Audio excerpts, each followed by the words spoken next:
if we bring that conversation that we were having during the break on here about, we were kind of going back through what James had talked about as far as the Kings looking towards 2027. Mm-hmm. And I got to go back and listen to James' segment because I didn't get a chance to hear it. But to your point, I don't think looking at 2027 as your time doesn't mean we're just going to do nothing for 2 years.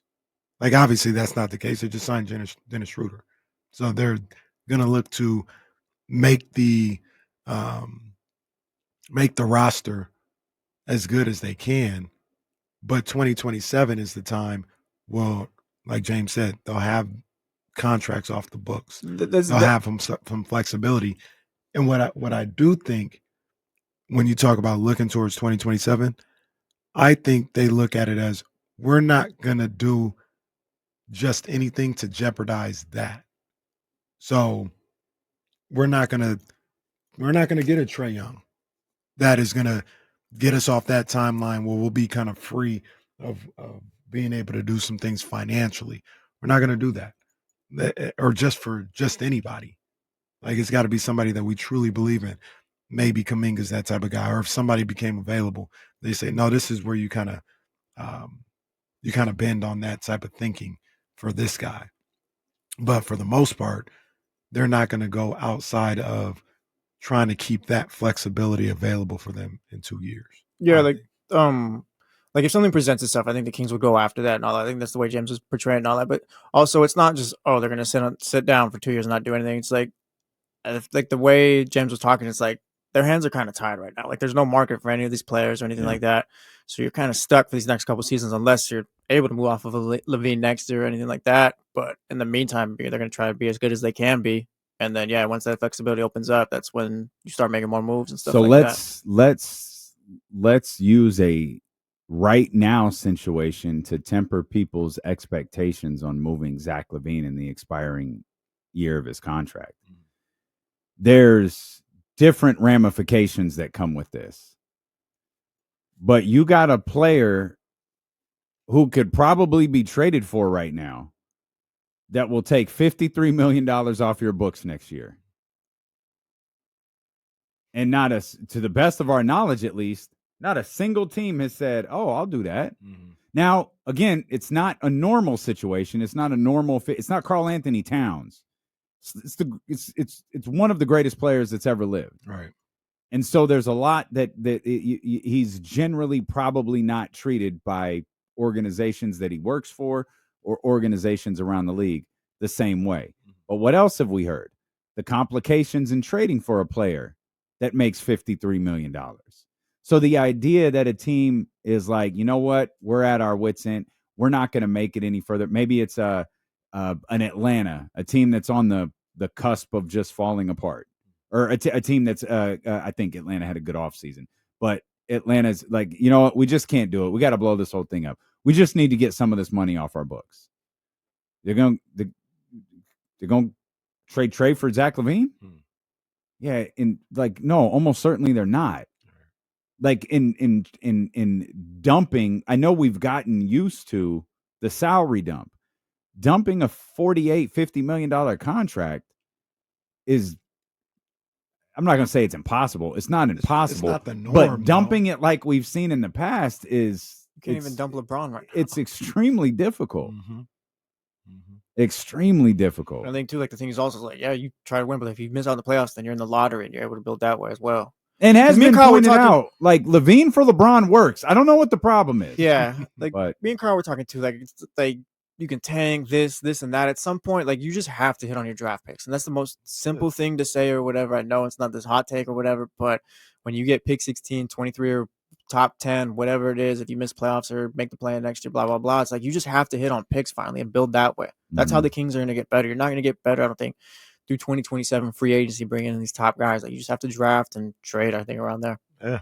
And I it's been well documented. I look at the Zach LaVine situation a little different than most. You're still talking about a player that's a good basketball player that can score at a high level. And you have that on your roster. You've got Domantas Sabonis on your roster. You've got DeMar DeRozan, and we talk about a bad fit, but is it a bad fit because DeMar's a bad fit, or is it a bad fit because they didn't have a point guard? Everybody says the same thing. Everybody in unison says the same thing about LaVine and DeRozan in Chicago. When they had Lonzo, who was a point guard, he orchestrated everything and everything was fine. Where they messed up is Lonzo gets hurt and those guys are left to their own vices and had to figure out how to coexist without a point guard. Saw some of the same things here when LaVine got here in Sacramento. By getting a point guard, will that help them? Will that make them better? Will the fit be a little better with a point guard like Dennis Schroeder here? Mm-hmm. I don't know, but I think it's a possibility. I think people just writing off that could be the case just isn't. It's that I don't think that's. I think that's short sighted. You know that's a possibility.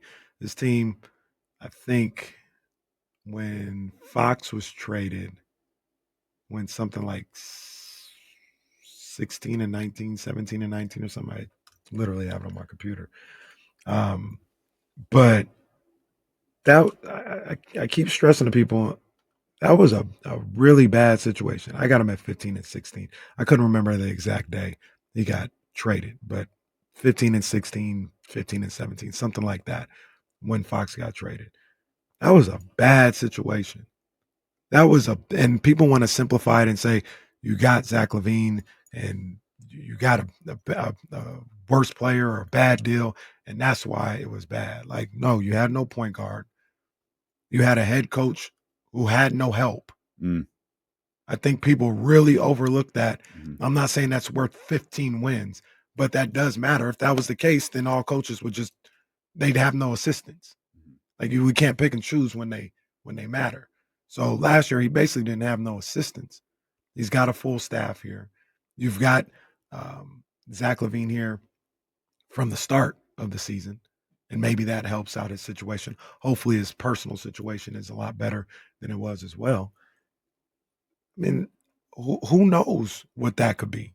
That could be worth no games, could be worth one game, could be worth 6 games in the win column. Who knows? 916-909-1320, the Elk Grove Kia talk line. Shout out to our man Colt out there at the Elk Grove Kia. Let's see what TC's talking about here. TC, what's going on, man? Yes, sir. What's up with my two brothers? Good, man. How you doing, bro? Hey, man, just vibing in, tapping in with the homies, my loved ones. Yes, sir. So check it out, bro. So, how I feel about the situation, I think the off season is an A+, right? Because I give an A+, right? Not even with my purple lenses. We didn't even have a first round pick. This dude traded in the first round, bro, and then got a dog, and then got the steal of the draft. Maybe it's still up for grabs at 42. And my boy Maxine, right? So what we doing? I'm fine with, bro. Perry, we approaching it. We gonna stay relevant while this money fall off the books. We gonna try to bust these trades, push people in the bushes, see if they give us something on the deal.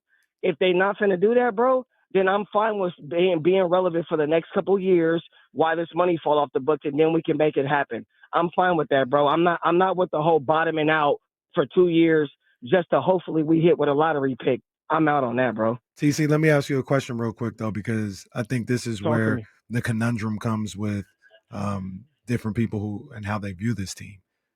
What do you feel is considered relative? You said staying relative. You said relevant. Relevant, excuse me. Staying relevant while the money comes off the books. What do you top 8? What do you feel? Okay. Top 8. Top 8, and even in certain scenarios, bro, a play-in. So you know what? I'm gonna give it the benefit of the doubt. Top 10. That's relevant, bro. For the next 2 years, you got a shot because you in the play-in. I know it's a play-in, but you still got a shot at the playoffs. You win the games, bro. You have a playoff series, and anything can happen. I'm fine with that, bro. I'm cool with 2 years of just, they won 15 games. You got number 1, 2 pick. Let's see if I'm cool on all that, man. Don't nobody want to see that. Kings fans, be real with yourself. Some people, they appreciate if jumping out the window was a profession, TC would be the richest man. In Well, the my NFL. question is like, all right, if we're not putting the purple glasses on for this one, and they still get A plus, what is the grade with the purple glasses on? There's no way that was an A plus offseason. I disagree with my man TC. No way that's A plus offseason. Somebody go get Mike Dunleavy Jr. out the bushes too. They didn't push Dunleavy in the TC bushes. pushing people into the bushes. Pushed him in the bushes. Hey, go get Mike. Yo, that is such a bully move. I'm pushing you in the bushes. It's crazy. But I would say, and I heard TC's explanation for being relevant. There are a lot of people who feel that would make you irrelevant. That would make you in purgatory, top 10, being in the play-in. A lot of people don't look at that as a good thing at all. It looks like you're stuck somewhere. So I think that when we have these discussions about the Kings, I think that's a lot of, where people don't see eye to eye. Some people look at being in the top 8, being in the play-in, having an opportunity to get into the playoffs is a bad thing right now because you're not a championship level team. So they look at it as you're wasting time. The Kings could have this team here right now be the 9th seed, get into the playoffs by winning that play-in game, or excuse me, be the 8th seed, get into the playoffs by winning that play-in game, and people will look at that as a waste of time. Mm-hmm. Some people will look at that as a waste of time. I disagree, but that's how I view it. Some people look at it as like, if you're not building towards being a true contender, just bottom out. I don't agree with that. I don't love that idea either. It's just like, for me, it's like, this is all the more reason why you go get Kuminga if you're able to. I just feel like if the whole plan is like, yeah, it's just really tough to move off of these guys and the opportunity like this presents itself, like, again, we don't know like how close it is or if they're even talking right now at this point. But if I got to give you a first round pick for Jonathan Kuminga, so be it. Like, that's something you could build towards your future. Jonathan Kuminga could be here in 2027 with Keegan Murray and whoever else. And it's like, all right, we got 3 guys here. Let's build off of that. It'd be hilarious if Jonathan Kuminga was ultimately traded for Sarge, Devin, and 2 second-round picks. After all this posturing, all of this he said, she said stuff. It just all right, man. It just comes back. Just comes with at least some form of the original deal we heard about. Do you kind of agree with that take that there are people who look at making the playoffs and just being like a 7 or 8 seed as a waste of time? Yes, I agree that there are people that feel that way. But I think there's probably a little bit more to it. I think it people, my bad for interrupt, but people were like I don't want to overstate it. Mm-hmm. Damn near furious at the thought of them winning this play-in, and what, you'd have the opportunity to get beat up by OKC? What a waste of time. The way I see it, really, that's where we're at. I don't think any team makes the playoffs on accident. I always figure you can build off of that as well. Like, if you got to the playoffs, it's because you were supposed to be a playoff team that year. And there's ways you can progress after that too. That part right there. That's where I think people feel like it's a waste of time, because I don't think anyone sees longevity in this team. And I mean, I'm not singing a different song, man. It's the same one-hit wonder I had last year. I thought the Kings could make the playoffs last year. I wanted them to make the playoffs last year. Said last year, I think the Kings can make the playoffs this year. This was before and after the De'Aaron Fox trade. But then what? That's where I think people who get agitated at a play-in performance, one, those are probably the people who want to trade everybody and be the Utah Jazz. Good luck with that. Utah, they're headed in a great direction. But it's like, all right, what are we building towards? Because it doesn't feel like we're building towards a championship. And like, once you're at that level, and we'll go top 4 level. Once you're at that conference finals level, you can do little things that either bring you back to that spot or perhaps put you over that spot. Indiana went to the conference finals 2 years in a row, ultimately went to Game 7 of the NBA finals. The New York Knicks have an interesting task ahead of them. They're essentially running back most of their roster with a new head coach, with the expectations of you're the change that's going to get us where we need to go. Where we need to go is the NBA finals. Denver pushed Oklahoma City, the eventual NBA champion, to 7 games. Didn't have the depth to keep up with them. Wouldn't have had the depth to keep up with Indiana. Probably wouldn't even had the depth to keep up with New York. And New York didn't have much depth. But they made the adjustments that they had to make to deepen their roster a little bit. Now, can they get back to that same spot in the playoffs? Given that, as you noted earlier, the guys are a little bit older. It's just not the same equation. By the way, for those who still haven't figured that out, Nikola Jokic not signing a deal, it's not news. There is 77 million reasons why he didn't sign that contract. This is the Donovan Mitchell thing all over again. He's going to sign it next year when he can get that final year at $77 million. But once you get to that level, like, you can make smaller adjustments to either get back to that same level or perhaps do what Indiana did and do what Oklahoma City and escalate a little bit. When you're eliminated in the first round or the play-in, that's not a tweak. You probably need some change. So if you're eliminated in the first round or the play-in in multiple years, that's probably a big change needed.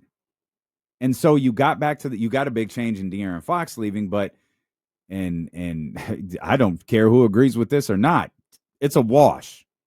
De'Aaron for LaVine was a wash in the short term.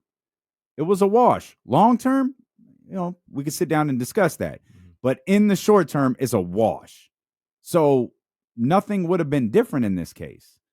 And I just think that fans who are frustrated with the idea of making the playoffs are frustrated because they don't see life after that. So it's like, so we're making the play. We're not better than we were last year. How are we going to be better next year? And we're not building towards anything. So of course, I'm speaking for a lot of people, and I could be wrong. But that's always been my sentiment, because that's how I felt. Yeah, I think you're spot on. Let me run a scenario by you and anybody else that's listening, and tell me what you think. This year, and I'm going to use some names. I'm not saying they're realistic, but just this type of player. This year, the Kings run it back. They make the playoffs. They lose in the first round in 5 games. Then this time next year, man, let's go get Jonathan Kuminga now.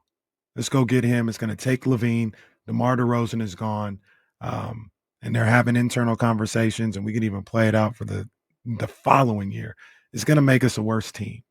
We're probably not going to make the playoffs, but we have young assets now. Does that make people feel better than making the playoffs? You got a direction. You've got a young guys that you're building around now, but you're a worse team. So you got the direction. Does that make people feel better than actually having a team that was able to win enough to get into the playoffs? I'll speak for me, because I think I have a similar feeling to some of those people. Does it make me feel better? No, but it doesn't make me feel dejected either. It's like, okay, I see it. You need some things to work. You want it to go, like, I can see it. I don't have to squint too much to see it, but I see it. Like, come March, it's gonna suck. April might suck that we're not playing, but I guess I could see the direction this team is going. The interesting thing, because it's overwhelming in the chat. We got High Time saying yes, Terrence saying yes, Securin saying yes, High Time saying there's a vision with a purpose. Tyler, hell yeah, all this other stuff. This is the debate that Tyler desperately wants to blow this basketball team apart. This is the debate that we have that I don't.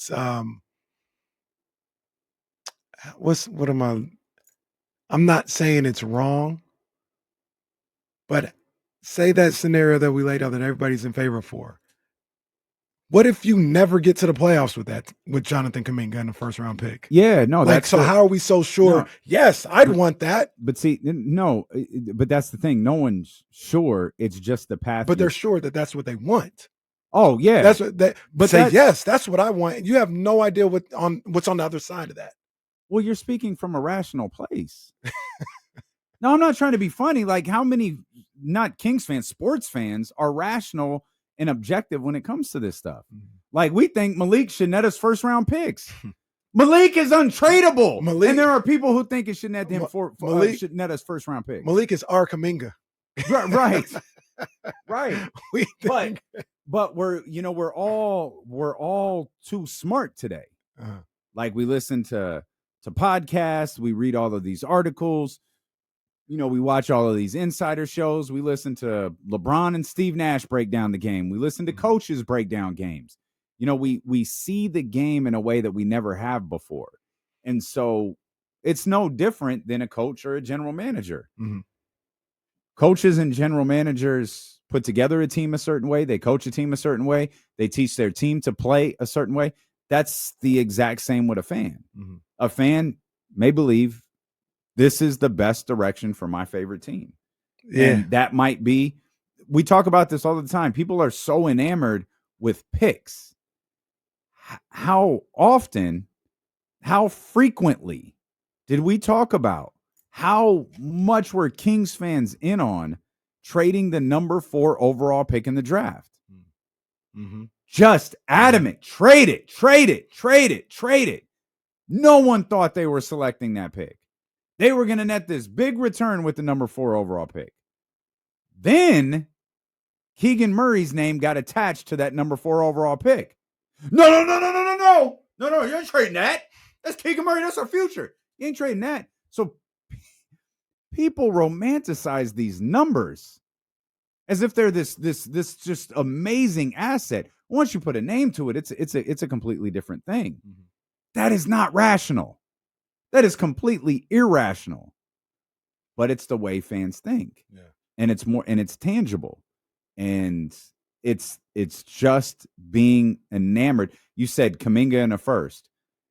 People love that first round. They feel like we could do something with that. Anything we want. We could trade it. Oh, we could do whatever. It's an asset more than it's a person anymore. Mm-hmm. And there are some fans. There's some general managers. That's why I say everybody is too smart now, because they just follow the model of a general manager they like, an analytics nerd that they like, a coach that they like, a podcaster that they like. And you fall in love with what isn't real. You fall in love with make-believe.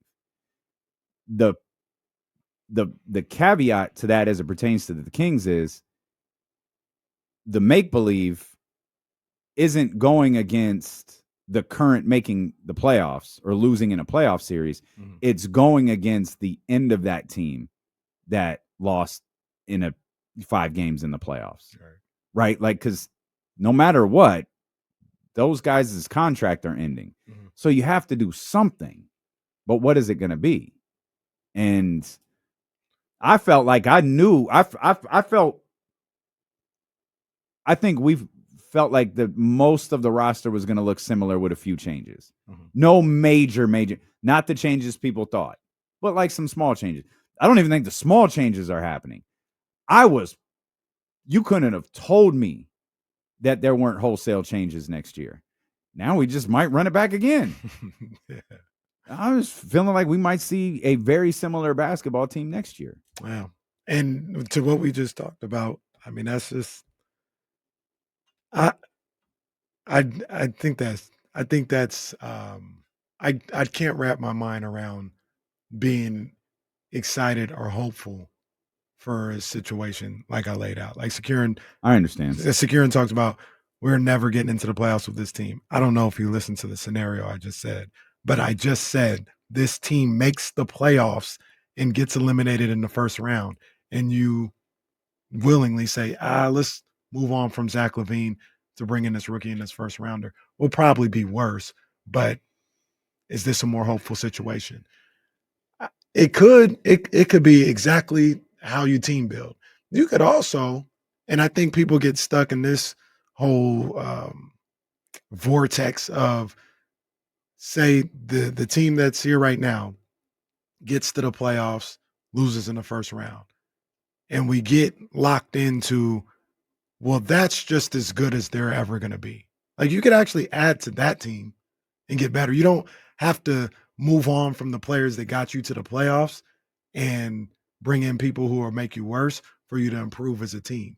You can keep Sabonis, Levine, Schroeder here, add to them with draft picks. Like you said, got to hit your drafts with a certain free agent here, a crafty trade or something like that, and elevate your team that way.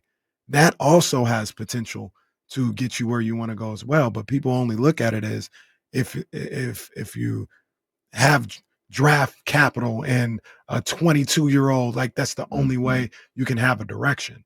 And I just say that's not the only way you can have a direction. Like, you can have a team that's a first round team, 1, maybe 2 years in a row, and improve that team. That's an option as well. But